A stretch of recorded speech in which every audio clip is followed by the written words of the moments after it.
Hey guys, welcome back. My name is Karen and this is Southern Ketovore.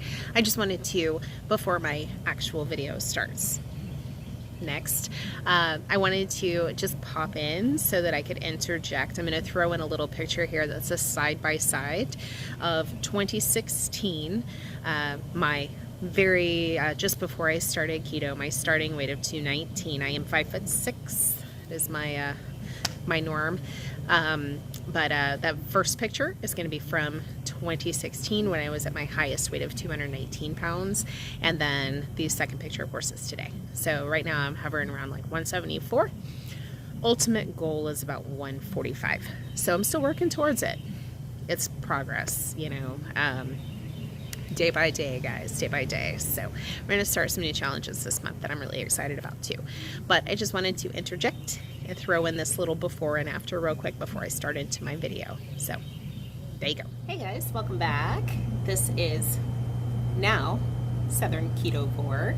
I will get into my name change here in a few minutes, but first I just wanted to kind of touch base and fill you in on a few life changes and things that are going on here with me. So that said, I am outside on my back porch sitting crisscross applesauce because everybody's inside and it's noisy. So it was this or my car and gas prices and stuff. I'm not going to sit in there with it running with the AC so that I'm not miserable. So this is the result. It's outside, which is actually really pleasant right now except for the bugs. So anyway, a few of y'all have messaged me and talked to me over on Instagram about the upcoming changes to the channel, which, drumroll, a little bit of a surprise, not much is changing other than my name, just to be clear. I feel like I'm going to have to explain a few things, but obviously my old username was Carnivore.and.Coffee, which was basically symbolic of the fact that I was following a carnivore diet, but also included coffee, which is clearly not technically a carnivore, which I had plenty of haters remind me of. And now, of course, the new name is Southern Ketovore, which is the new permanent name. The reason I say permanent is because I feel like what we're doing now on the channel and on my Instagram is a better reflection of what I intend to do indefinitely. So in order to explain what is indefinite and what is going on in the future, kind of have to rewind time a little bit and go back. So to bring everyone up to speed, in case you missed my first video with the smoke alarm that was constantly chirping. Sorry guys, I can't undo the chirping. But anyway, to recap, I spent the majority of my adult life following a cross between a complete and total garbage diet and what you would consider the standard American diet of health, with lots of whole wheat bread and low-fat yogurt and granola bars and stuff that was full of nothing real. So that particular diet, or the combination of the two, led me to 2017 when I figured out that I was type 2 diabetic. At that time I was 219 pounds on my 5'6" frame. Suffered from snoring and sleep apnea, lots and lots of gout flares. Basically my right foot was in agony 24/7. I had sleep paralysis, which is incredibly unpleasant if you've ever experienced it. So that was quite a lovely little sleep disturbance that I had. I had chronic heartburn, was taking omeprazole daily for my heartburn and also chewing up Tums every single day. I had a lot of joint pain and just in general overall aches. I had pretty chronic sciatic pain as well, where I was constantly either wearing a back brace or using icy hot patches and things on my back all the time, just from some sciatic pain from an old injury, and just in general super fatigued and miserable, like all the time, like just to the point where I was always looking for my next nap. I was always looking for my next sugar to perk me up or caffeine to perk me up. I was irritable and sad, and I would never have considered myself depressed, but I was just gloomy. I was so incredibly insecure about my appearance and how I was doing life. I just felt like I was a bad mom because I wasn't involved. I felt like a bad wife because I was tired all the time and had no self-esteem, and unfortunately I projected that on everybody else, and I was really miserable. In July of 2017 was when I was introduced to a ketogenic diet. Probably the first month of that, I followed kind of your internet keto. I was doing 20 net carbs a day and all of the traditional copycat recipes and things like that. And after about a month, I got kind of sick of trying so hard and found it a lot easier to slip more into a very clean keto, where I was typically between about 15 and 20 total carbs a day, just coming from vegetables or berries, and lots of meat. So I did that really, really well, probably from August 2017 until the middle of 2019, when I just like fell off that wagon and set the wagon on fire, and went right back to eating all of my feelings, and put a little bit of the weight back on and got miserable. At this point, now if we fast forward to kind of recouping, total over the course of my keto journey, I lost about 45 pounds, and have put my type 2 diabetes in remission. I don't have the gout flares. I don't have the sleep issues. I don't have the heartburn unless I have nuts, so don't give me nuts at all. And in general, all of those health issues have been completely alleviated by following the keto diet. And when I say keto, I mean very, very low carb. Very low carb. And when we're talking about carbs, they are incidentals from vegetables. So, skip ahead then to 2021, October of last year.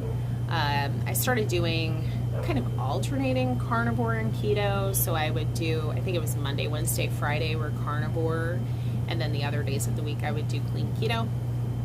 And my sister-in-law and I decided to take the month of November to do a carnivore challenge. So that was the plan, 30 days to do carnivore only, and we were going to log everything that we ate, send it to each other daily, and kind of do constant feedback. So that was for the month of November. Frankly, it was so easy to do carnivore that I just kept doing it. There's something so incredibly simple and amazing about only making meat, and so it was really easy to continue doing that. I did not feel, I don't really feel like there was a measurable difference between what I was doing prior to that carnivore challenge and then once I switched to meat only. All of my major health issues had already improved, or had been eliminated. So at that point, there wasn't anything I was really fighting. And carnivore is not necessarily, even though I do have a little bit more weight that I would like to lose, carnivore is not really a weight loss diet. It's more of a healing diet, and you'll see that a lot if you listen to longtime carnivores, that typically with it, your body has a lot of healing to do, whether it's your healing your gut or healing autoimmune issues or what have you. It's not necessarily a diet meant for weight loss. So I did not see any additional weight loss by switching over to carnivore. It's pretty much just been a steady line from the time that I switched over. That said, I didn't have anything else really that I needed to heal or accomplish by switching to carnivore, but I saw it as a good opportunity to do an elimination protocol. And so I continued with carnivore, one, to do the elimination protocol, and one, because it just was easier to only eat And so starting in January, I started reintroducing things one by one. Typically it was like once a week, once every 2 weeks, I would try a vegetable. And I started with vegetables just because I wanted to stay away from having sweet things. So I tried kind of your most benign first, all your crunchy water. So I tried romaine lettuce, I tried celery, I tried cucumbers. Romaine lettuce and cucumbers are completely benign for me, this person, personally. Zero effect, no GI upset or anything.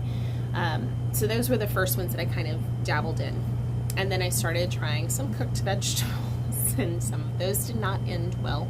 And they're on the no list. So I things like cabbage and Brussels sprouts and broccoli are a hard pass because they make me miserable. But it's been fun and very informative to go through with this elimination protocol and really pinpoint things and how and read my body as far as how it responds to each thing. So I've been able to do that and continue to do that every week or two, and kind of reintroducing some things. So I've reintroduced some vegetables, some nightshades, and some fruits to kind of see how my body responds. And then those that have fallen on the safe list, I have decided that I am going to reincorporate with some rare regularity, if that makes sense. The majority of my days I still eat carnivore, just because, like I said, it's easiest. I also find it the most satiating, just to have a lot of meat and eggs and animal fats.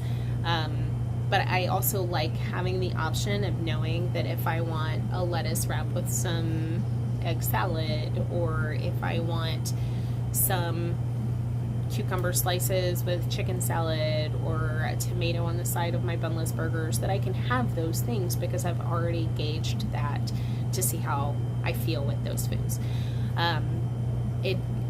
Historically, the last few months, it's been 1 or 2 times a week I might include a vegetable in one meal, and so I don't want to imply that I'm going to a vegetable heavy diet or anything like that. It's just that there are things that I'm willing to bring back in and reincorporate that work for me personally.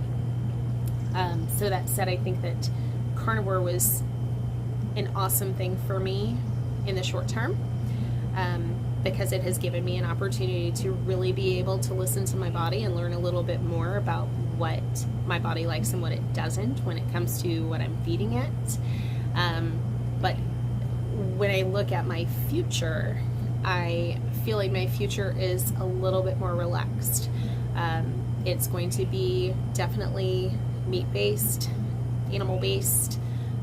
The majority of my days will probably be carnivore, and then here and there I may have herbs or vegetables or teas or coffee or things like that, sprinkled in here and there.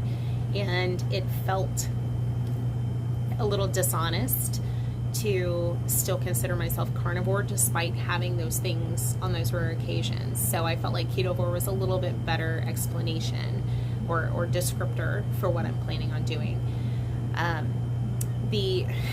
Everybody kind of has a different way of describing each of them, but typically, I guess the loose way we'll say is keto is typically for weight loss. Most people typically follow it with about 20 grams of total carbs. Some follow net carbs, which a lot of people can do just fine, but for me personally, I had to do had to do total carbs in order to feel good and see any success.